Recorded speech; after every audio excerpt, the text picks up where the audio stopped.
So, cryptocurrency is a form of financial payment service. So, how did those services emerge historically? So, earlier we had the barter system, in which we had a merchant called Alice and a merchant called Bob. And suppose Alice had excessive supply of medicines, and Bob had excessive supply of, say, food or fruits, and they traded with each other the commodities which they had in excess, and hence they carried out their livelihoods. Now, the problem with the barter system was that there had to be a certain coordination within the involved parties. So, there might be a situation in which Alice uh, did not want food, or like Bob considered his foods to be more precious or of more value than the medicines which were present with Alice. The most important drawback of this barter system was the lack of coordination, or the requirement of coordination, which was very hard to get by. So, to solve this drawback of the barter system, the people historically introduced the system of credit. So, what happens in the system of credit is that, suppose Alice wants food supply, so Bob can give Alice food, and in return, Alice can uh, say to Bob that, yeah, I owe you for this, and in future I will repay my debt. So, the Bob can Bob can acknowledge this promise, and uh, obviously there is a certain risk associated with this transaction, that that is in the Bob's part. So, how the system works is that later Alice can come back to the Bob and like return the debt.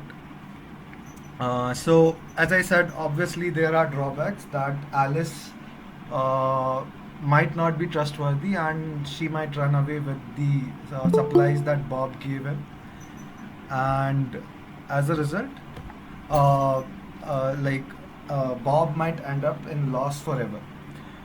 So this is one drawback. Another drawback is related to the current system of credit. So what happens today is we are issued credit cards, and we can use those cards to pay anywhere and everywhere. Like, we can pay on to online merchants, we can pay at stores, and we don't have to have the immediate requirement to repay the bank or the firm which is issuing us credit. And but later, when we have the cash, we can repay the debt to the credit firms. So what credit firms do is they collect all this information: what transactions we are making, where are we visiting, what are our spending habits, and as a result, they can very well create a probabilistic model of what exactly are our habits. So they can obviously sell this sensitive information to all the data firms, and this is a really dangerous breach of privacy, and people can make so many inferences using this information, which is obvious from the historical cases of Facebook and Google releasing sensitive information. So yeah, this is so these two, the impending debt issue and the leak of sensitive information, are the most important drawbacks which are associated with uh, credit system. So to overcome these limitations, cash was introduced. So basically, what cash does is it gives us full anonymity. So when we are making transactions using cash, we don't have to tell the merchant that I am say Bob, or I live here, or I have had these many transactions in my history, or I spent earlier at this hotel, or I visited this theme park. We don't have to explicitly state the entire history. So basically, there is full anonymity. On the side of the merchant, there is low risk as there is instant repayment of the debt. So we are not promising the merchant that we will exchange some commodity in the future. We are immediately sending him the cash. So this way we are ensuring that there is low risk. Also, there is standardization of objects. Like so, uh, we have a certain cash amount associated with medicine. We have certain cash amount associated with foods. So it is a way of standardization.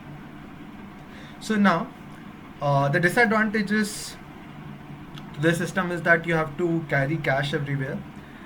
There has to be a certain bootstrapping of cash. Where does the cash come from? So the cash has to be printed somewhere, and there is too much power with the central agency that prints the cash. So suppose so the best example of this is demonetization. When demonetization happened overnight, all your 500 and 1000 notes became invalid. So that is too much power with the central agency, and this power can be exploited in a manner which is not likable. So these are the advantages and disadvantages of all the traditional financial arrangements, which were obviously barter system, credit system, and cash system. So to overcome these arrangements, the idea of Bitcoin was conceived. Obviously, it doesn't have all the advantages of cash or all the advantages of credit, but it offers a hybrid between the two, so that we can get best of both worlds. So, anyone has doubts till now? I hope everyone is clear, right? Okay. So now we know the drawbacks of the existing financial system. Now is the time to design our own online currency. So before designing something, we must ask what should be our guiding principles. Okay. So we have noticed some drawbacks on cash and credit. So on the basis of that, the we have I have devised two guiding principles for the currency which we are going to design. The first one is anonymity, and the second one is decentralization.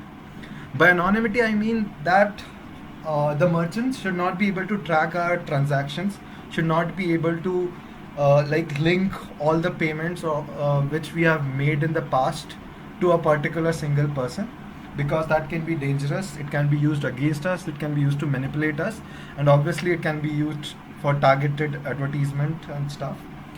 Also, there should be no centralization of power. The power should be distributed amongst they can be distributed amongst a number of entities, but they should the core idea is that they should not be centralized.